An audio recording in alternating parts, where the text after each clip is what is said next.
Kamu minta Paramida Fir'aun itu dipindahkan ke tanah Jawa, tak pindahi dalam satu malam, atau bahkan sebelum matamu terbuka.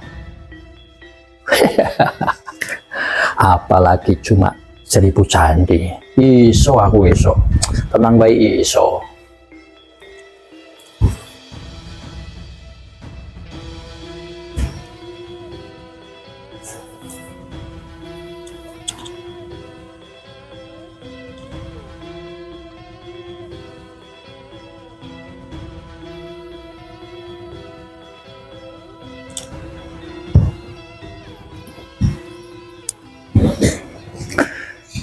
Kembali lagi bersama saya Ki Alam yang menyajikan karya-karya fantastis, fenomenal, dan tentunya bertemakan tentang para leluhur dan tokoh-tokoh kerajaan di masa kejayaan Nusantara.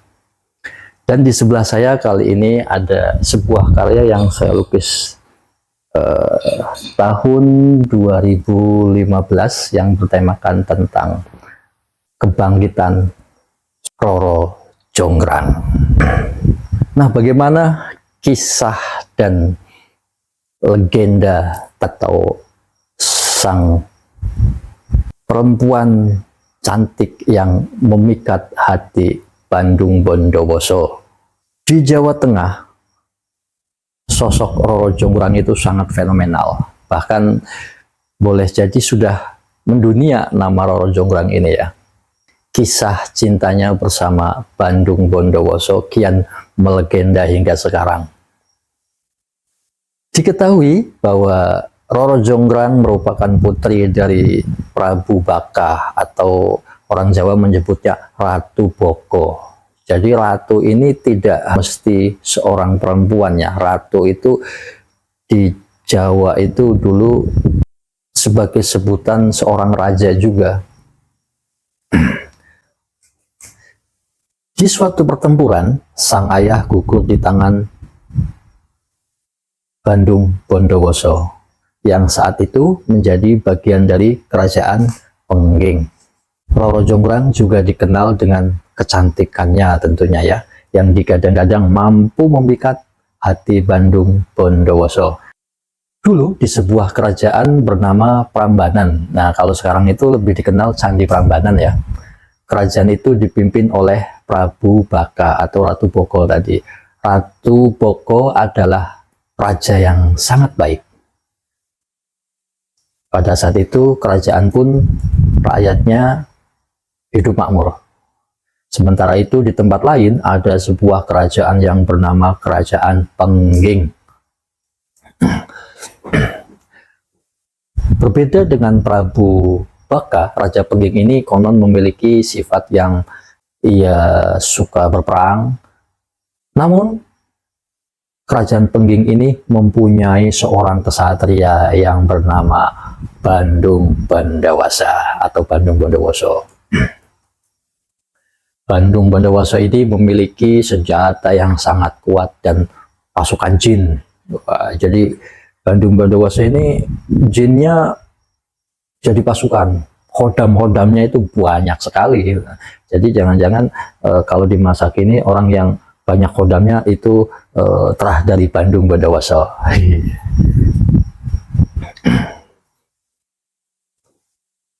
Suatu hari Raja Pengging ini ingin menaklukkan kerajaan Prambanan. Ia pun memanggil Bandung Bondowoso untuk merebut kerajaan Prambanan. Nah, sang raja itu bilang ke Bandung Bondowoso ya, "Ger, aku perintahkan kau dan pasukanmu untuk merebut kerajaan Prambanan." Bandung Bondowoso pun atas perintah ayahanda sang raja langsung menjalankan tugasnya dan dia menyerang dengan para pasukan jinnya, menyerang kerajaan Prambanan. Dan Bandung Bondowoso tidak sulit menaklukkan kerajaan Prambanan pada saat itu karena memang pasukannya sangat banyak, termasuk pasukan-pasukan dari alam gaib. Singkat cerita, Prabu Baka atau Prabu Boko, Ratu Boko itu tewas dalam peperangan tersebut. Dan sebagai hadiah, Raja Pengging atau ayahanda Bandung Bandawasa ini memberikan hadiah, ya. Dan hadiahnya adalah menjadi penguasa di kerajaan Prambanan, ya. Jadi Bandung Bandawasa ini diperintahkan untuk menguasai kerajaan Prambanan. Namun di balik kekalahan kerajaan Prambanan, ternyata di dalam istana itu menyimpan satu mutiara yang indah. Ternyata ada sosok seorang putri yang ditinggalkan di dalam istana tersebut. Siapakah wanita yang cantik jelita? Ya, dia adalah Roro Jonggrang.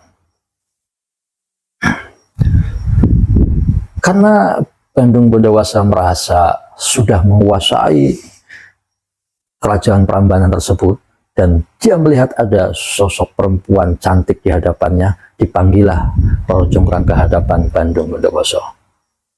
"Hai putri, siapakah namamu?"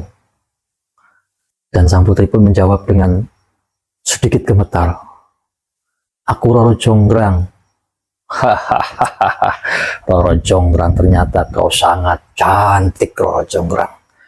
Kecantikanmu seperti bidadari dari kahyangan, gitu ya. Dengan ketus, sang Roro Jonggrang itu memekik dan sedikit mengeluarkan nada bengisnya kepada Bandung Bandawasa. "Hai Bandung Bandawasa, apa yang kamu inginkan dari aku?"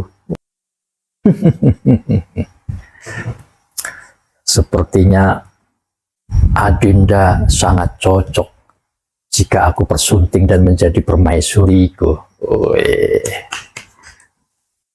"Kalau saja Adinda Roro Jonggrang mau menjadi permaisuriku, saya jamin Prambanan ini akan menjadi makmur kembali dan masyarakatnya lebih sejahtera.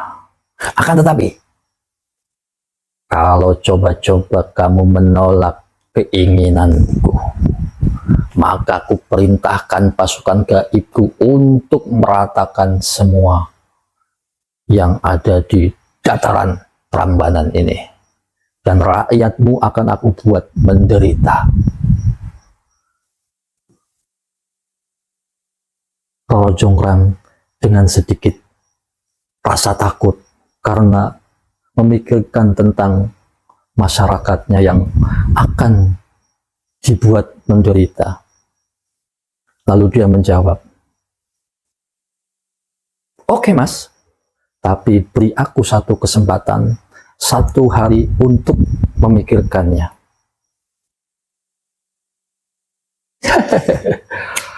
"Oke do Cahayu, ya wis, pokoknya tak tunggu, besok kamu sudah harus punya kesepakatan dan punya jawaban yang tentunya saya tunggu-tunggu adalah jawaban yang baik untuk aku." "Ya wis, dan mulai sih kono, nanti saya lu tak kasih tahu saya mau apa ndak." Ya kayak gitulah. Singkat cerita, malam pun menghinggapi. Angin dingin menerpa kulit sang Roro Jonggrang. Dia tertunduk lesu, pilu, karena sesungguhnya dalam hatinya Roro Jonggrang tidak mempunyai rasa suka dengan Bandung Bandawasa karena dia seorang kesatria yang congkak. Meskipun tampan sih, tapi kok congkak, terus kok ngancem yo. Kalau aku ndak mau, kok rakyatku yang jadi korban. Lagi piye? Terus piye? Semalaman Roro Jonggrang tidak bisa memejamkan mata. Dan di seperempat malam, ya kalau sekarang jam 3 lah, tiba-tiba dia punya ide. Ya udah, besok mau saya tantangin Mas Bondowoso ini, sanggup apa enggak yo. Fajar pun menyongsong dan ayam jantan berkokok. Udara pagi menerpa kulit halusnya sang Roro Jonggrang yang semalaman tidak bisa tertidur. Begadang dia itu, mikirin iya caranya. Dan akhirnya dalam tafakur malam itu, sang Roro Jonggrang punya ide. Ya, singkat cerita, Bandung Bondowoso kembali menemui Roro Jonggrang. Ketok pintu, tok tok tok tok, pencet bel, ting dong. Assalamualaikum, sepada. Nggak pakai gaya seperti itu karena dulu belum ada Muslim ya. Jadi Bandung Bondowoso menemui sang Roro Jonggrang. Hai Ndu, cah ayu, aku dari semalaman tidak bisa tidur memikirkan wajahmu, memikirkan betapa indahnya jika aku bisa memilikimu, Roro. Dan pagi ini aku ingin mendengar keputusanmu, ingin mendengar kabar baiknya, Ndo. Apakah dirimu menerima pinanganku? Mas Bondo, ya kan Bondowoso, jadi Mas Bondo. Mas Bondo, semalam aku sudah istikharah. Semalam aku sudah mendapatkan wahyu. Aku mau menerima lamaranmu. Aku siap menjadi permaisurimu. Tetapi dengan satu syarat. Wih, syarat apa, Ndu? Jelaskan dengan saya. Saya akan turuti semua persyaratan yang kamu minta. Wih, tenang ya Mas Bondo. Yo, tenang, Ndu, tenang. Omong. Gini loh Mas Bondo, saya ini kan seorang putri dan saya ingin punya istana sendiri. Aku pengen Mas Bondo buatkan aku 1000 candi, tapi hanya 1 malam Mas Bondo. Apakah Mas Bondo sanggup? Dengan gagahnya, ladalah. Jangankan 1000 candi.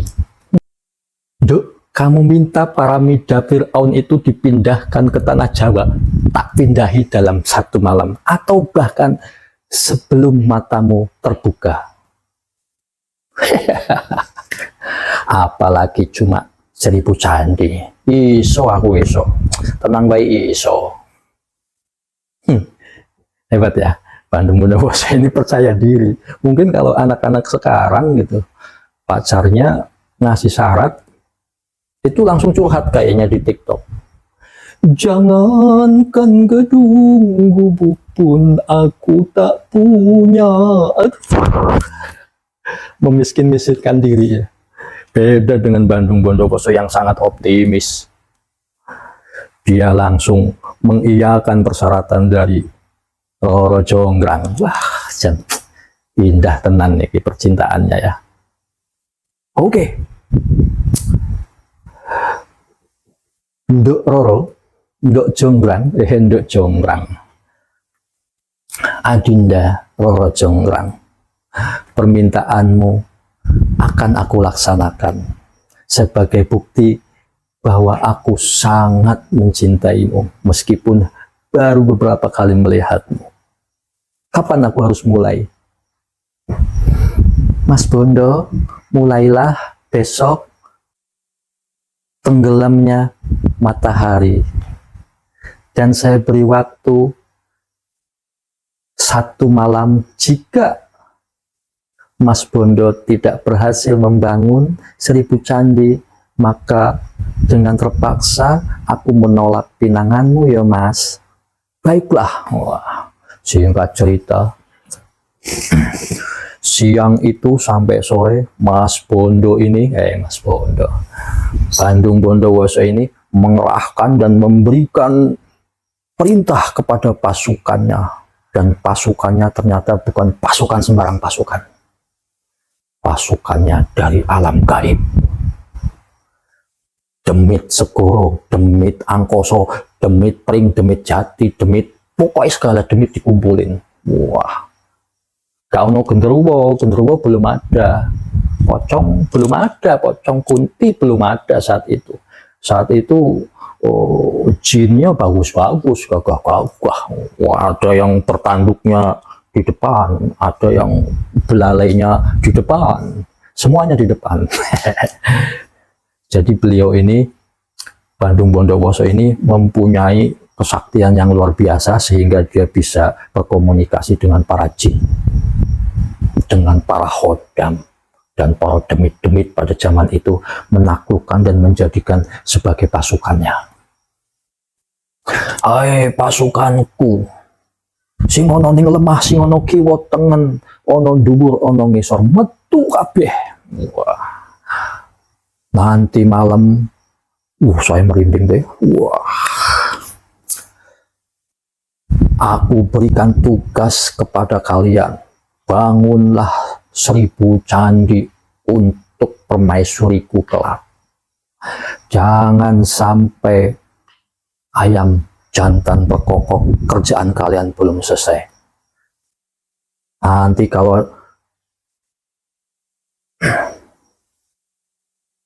Nanti kalau tidak diselesaikan dalam satu malam, bukan cuma aku yang kecewa, kalian tak sulap jadi batu semuanya.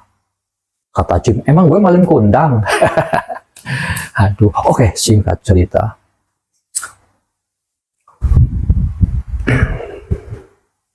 Malam itu ribuan, bahkan jutaan jin dikerahkan untuk membangun candi. Wah, hiruk pikuk di situ. Ada yang bikin stupa, ada yang bikin stumpeng, ada yang bikin saka, ada yang bikin ukiran, ada, pokoknya gemuruh malam itu. Proyek pembangunan 1000 candi sedang dilaksanakan. Wah, kira-kira itu insinyurnya, mandornya, masing-masing mengerjakan konstruksi, paku, nggak ada paku ya. Terus, apa aja dikerahkan.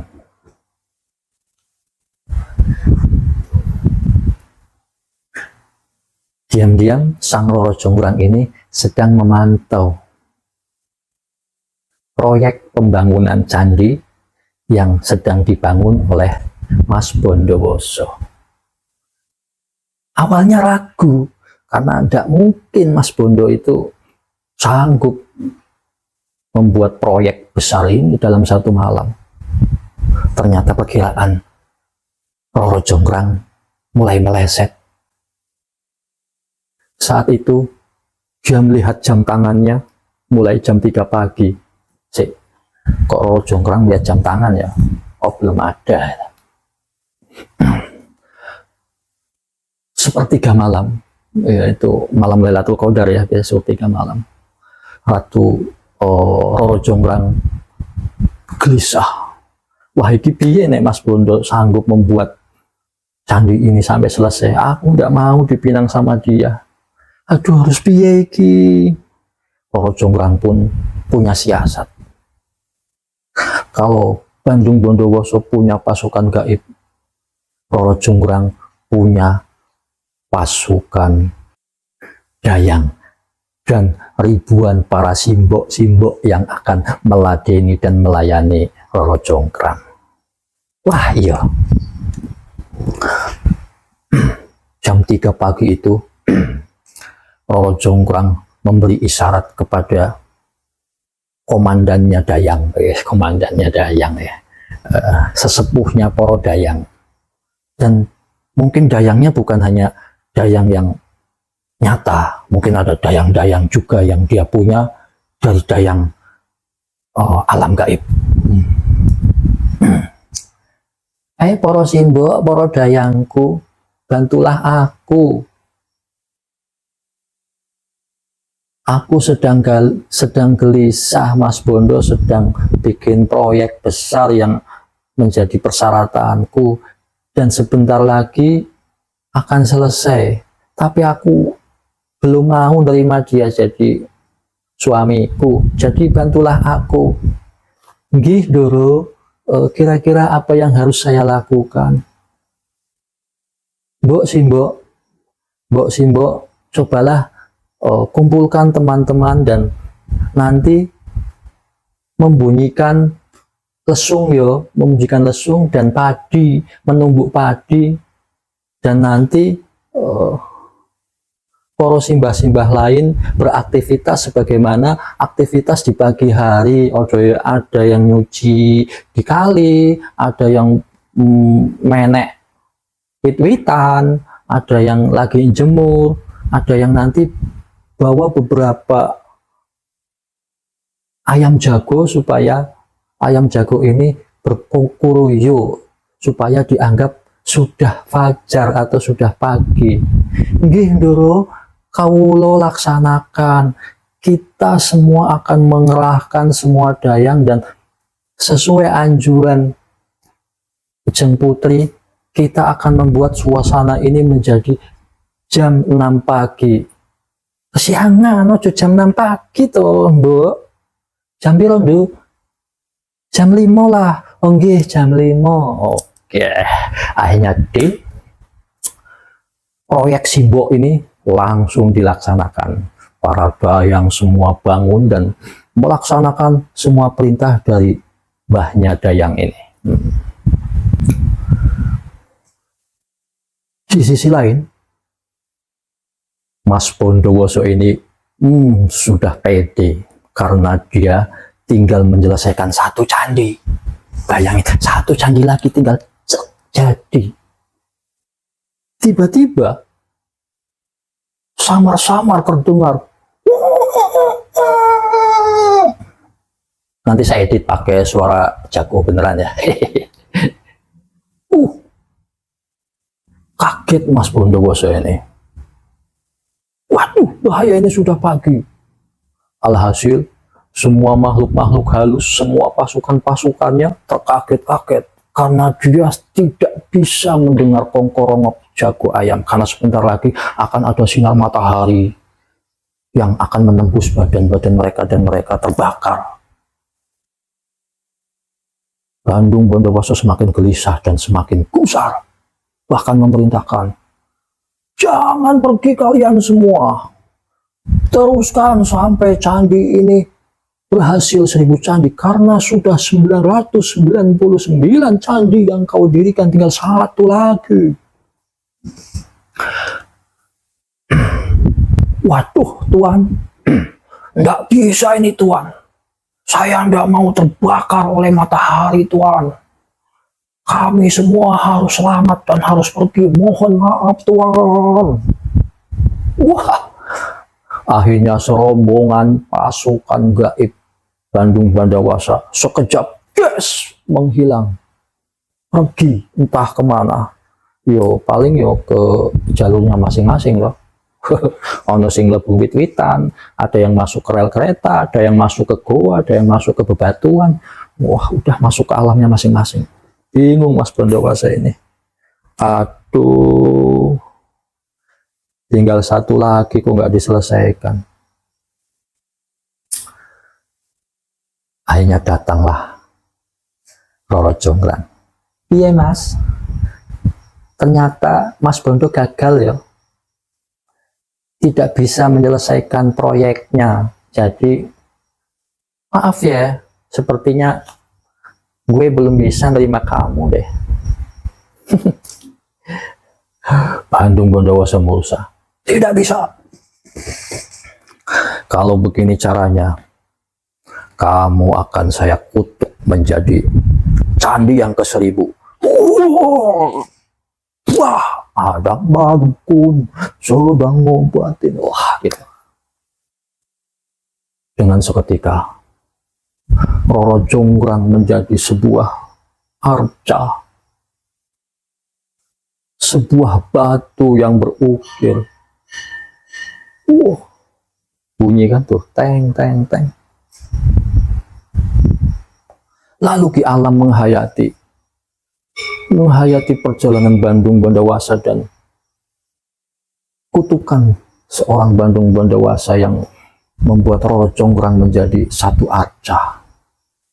Ki Alam menerjemahkan lewat kanvas ini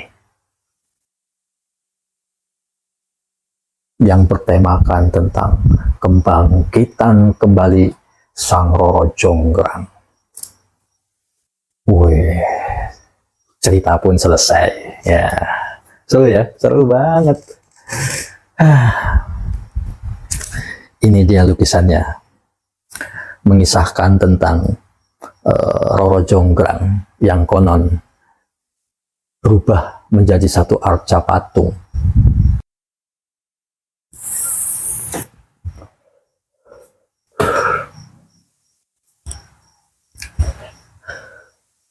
Lukisan ini menceritakan tentang kisah Roro Jonggrang yang diubah menjadi satu arca atau patung. Lalu di sini saya membuat lukisan ini menjadi dua bilah. Yang sebelah masih terlihat ada bongkahan-bongkahan batu, dan di sebelah sini saya menggambarkan sosok wanita yang sudah mulai nampak. Artinya, manusia yang hebat itu tidak diam mematungkan diri, tidak diam seperti batu, tidak diam karena malas-malasan. Kamu harus bangkit, harus memecahkan kemalasan yang ada pada dalam diri kita. Jadilah Roro Jonggrang dan temuilah kembali cinta sejatimu. Pancarkan kembali keelokanmu, pancarkan kembali karismamu, dan jadilah ratu untuk diri kita sendiri dan bagi orang lain.